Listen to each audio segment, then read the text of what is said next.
ওদেরকে বলতে হবে ঘটনাটা শোনো। এই গেটের থেকে 150 মিটারের মধ্যে এখন তো জানি সরকার অন্যরকম হয়ে গেছে। পুলিশ, বিএসএফ, সেন্ট্রাল বাহিনী এরা কিন্তু এক হয়ে গেছে, কথা বুঝিস। কিন্তু এখন ওনাদের সাথে আমাদের কাজ করতে হচ্ছে, কথা বুঝিস। এবার আগের দিন নাই যে বর্ডারে মাল দেখলাম ব্যাস, এখন কিন্তু ওই দিন নাই। এখন ধরলে পরে বড় কেস মানে একদম সেই বড়, আগের মতো ছোট বড় কেস নেই। আরে মাল দরকার হলে ওকে একদম ভালো করে পেয়ে দেবো, কথা বুঝলি। তো যে তোদের চেনা জানা আছে বা যাই আছে তাদেরকে বলে দিবি এই কাজগুলো এখন বন্ধ করতে হবে, আর করানো যাবে না, ঠিক আছে। এটা ওনারা সবাইকে তোদেরকে বোঝানো লাগে, বুঝিয়ে দিল। গ্রামে গ্রামে সবাই আমরা সব জায়গা থেকে আসলাম, সবাইকে বুঝে আসলাম, ঠিক আছে। এই জন্য একটু তোদেরকে বুঝিয়ে দিচ্ছি যাতে তোরাও আলোচনা করতে পারি সবাইকে, যে থানা থেকে আসছিল সবাই আসছে, জিনিসটা বলে গেছে, ঠিক আছে। তো তোদের বন্ধু বান্ধব যারাই থাকে বা যারা এটার সাথে যুক্ত আছে তাদেরকে বলে দিবি এগুলো বন্ধ করে দিবি, ঠিক আছে। এই কাজ করা যাবে না, কারণ এখন কিন্তু ওনারা বলে দিচ্ছে, এরপরে বলতে হবে না যে বিএসএফ আগাম কিছু বলে নাই। কোচবিহারের সীমান্ত এখন আর শুধুমাত্র কাঁটাতার লাইন নয়, এটা এক নতুন রাজনৈতিক প্রশাসনিক যুদ্ধক্ষেত্র, যেখানে একদিকে চোরাচালানকারীরা আর অন্যদিকে রাজ্য পুলিশ, বিএসএফ এবং কেন্দ্রীয় বাহিনীর যৌথ শক্তি। সাহেবগঞ্জ থানার কুশাহাট এলাকায় যা ঘটল তা নিছক রুটমাচ নয়, এটা একেবারে স্পষ্ট বার্তা। এবার নিয়ম বদলেছে, খেলা আর আগের মতো হবে না। রাজ্য পুলিশ, বিএসএফ এবং কেন্দ্রীয় বাহিনী একসঙ্গে সীমান্তে টহল দিল। সাধারণ মানুষকে সতর্ক করা হলো সরাসরি কড়া ভাষায়, কান খুলে শুনে রাখ, পালিয়ে আর পার পাওয়া যাবে না। এই ভাষা শুধু সতর্কতা নয়, এটা এক ধরনের ঘোষণা। কারণ সীমান্ত মানে শুধু ভৌগোলিক রেখা নয়, সীমান্ত মানে অর্থনীতি, রাজনীতি, নিরাপত্তা আর সব থেকে বেশি অবৈধ বাণিজ্যের একটা জটিল জাল। জিরে থেকে শুরু করে মাদকদ্রব্য, গবাদি পশু, নানান পণ্য সীমান্ত দিয়ে চোরাচালানের অভিযোগ বহুদিনের। আর সেই চোরাচালানের অভিযোগকে ঘিরেই বছরের পর বছর রাজ্য রাজনীতিতে তীব্র বিতর্ক তৈরি হয়েছে। একদিকে অভিযোগ উঠেছে রাজনৈতিক প্রভাবশালীদের ছত্রছায়ায় সীমান্ত দিয়ে বেআইনি ব্যবসা চলছে, অন্যদিকে অভিযোগ উঠেছে কেন্দ্রীয় বাহিনী আর রাজ্য প্রশাসনের সমন্বয় ঠিকমতো হচ্ছে না। এই টানাপোড়েনের মাঝেই এখন নতুন পরিস্থিতি তৈরি হয়েছে, যৌথ বাহিনীর সক্রিয়তা।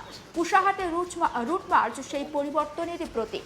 সেখানে স্পষ্টভাবে বার্তা দেওয়া হয়েছে, কাঁটাতারের বেড়া ভেঙে ঢিল মেরে বা পোটলা মুড়ে চোরাচালান আর করা যাবে না, সেই দিন শেষ।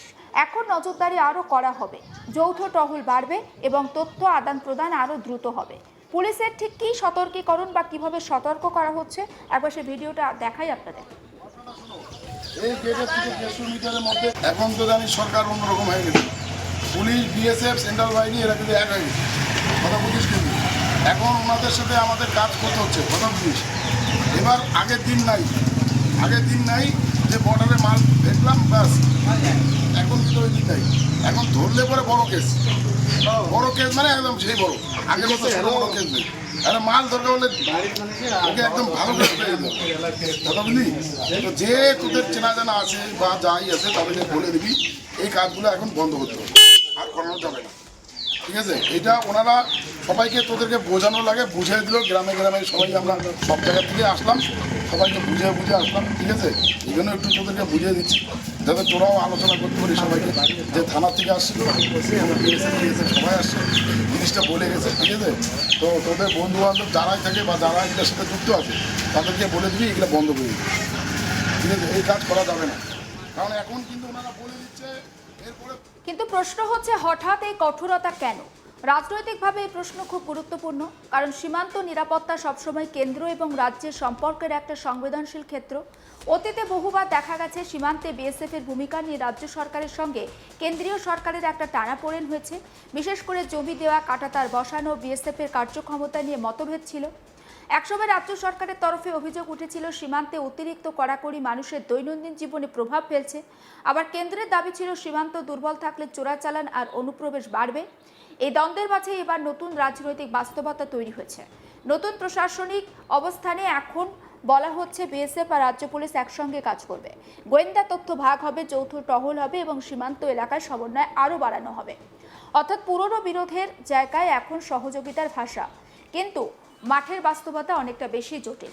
সমস্ত বিষয় নিয়ে আমার কলিগ মনসুর হাবিবুল্লাহর একটি রিপোর্ট দেখাবো। রাজ্যে ক্ষমতার পালাবদল হয়েছে। মমতা বন্দ্যোপাধ্যায়কে হারিয়ে বাংলার মৎস্যদে দায়িত্ব পেয়েছেন শুভেন্দু অধিকারী। 9 মে মুখ্যমন্ত্রী হিসাবে শপথ গ্রহণ করেন তিনি। আর শপথ গ্রহণ করার পরেই দেশের নিরাপত্তাকেই প্রথম প্রায়োরিটি দিয়েছেন। পশ্চিমবঙ্গের সাথে বাংলাদেশের বিস্তীর্ণ সীমা রেখা রয়েছে, আর এই সীমা জুড়েই কিন্তু আন্তর্জাতিক চোরাচালান অনুপ্রবেশের ঘটনা ঘটেই থাকে। আর তা রুখতে কড়া বার্তা দিয়েছেন মুখ্যমন্ত্রী শুভেন্দু অধিকারী। থানায় থানায় স্পষ্ট নির্দেশ দিয়েছেন, সীমান্ত লাগোয়া যত থানা রয়েছে বিএসএফের সাথে বৈঠক করতে হবে, সমন্বয় বাড়াতে হবে এবং গোয়েন্দা তথ্য আদান প্রদান করতে হবে, যাতে দেশ বিরোধী যত কার্যক্রম আছে তা আটকানো যায়, চোরাচালান আটকানো যায়, আর ভারত বিরোধী কোনো কার্যকলাপ প্রশ্রয় না দেওয়া যায়। মুখ্যমন্ত্রীর এই নির্দেশের পরেই তৎপরতা শুরু হয়েছে কোচবিহারের সীমানা লাগাওয়া সমস্ত থানাগুলিতে বিএসএফের শীর্ষকর্তা এবং পুলিশের শীর্ষকর্তারা মিলে বৈঠক করেছেন। সাব ডিভিশন স্তরে 3 মাস অন্তর অন্তর বৈঠক হবে। আর এসব প্রাথমিক স্তরে হওয়ার পরে একটা নতুন দিন দেখা গেল সীমান্তে। এবার বিএসএফ পুলিশ এক হয়েছে। সীমান্তের চোরাচালানকারীরা সাবধান হয়ে যাও, এই বার্তাই দিচ্ছে রাজ্য পুলিশ। কোচবিহার জেলার দিনহাটা 2 ব্লকের সাহেবগঞ্জ থানার অন্তর্গত কুরশাহাট এলাকায় কর্তব্যরত রয়েছেন বিএসএফের 3 নম্বর ব্যাটালিয়ান। সেই 3 নম্বর ব্যাটালিয়ানের বিএসএফ কর্তাদের সাথে নিয়ে রাজ্য পুলিশের সাহেবগঞ্জ থানার আধিকারিকরা এবং ভোটের পরে উপস্থিত ভোট পরবর্তী হিংসা ঠেকানোর কেন্দ্রীয় বাহিনী 3 বাহিনীর সহযোগে সীমান্তে কিন্তু টহলদারি বাড়ানো হয়। সচেতন করা হচ্ছে সাধারণ মানুষদের।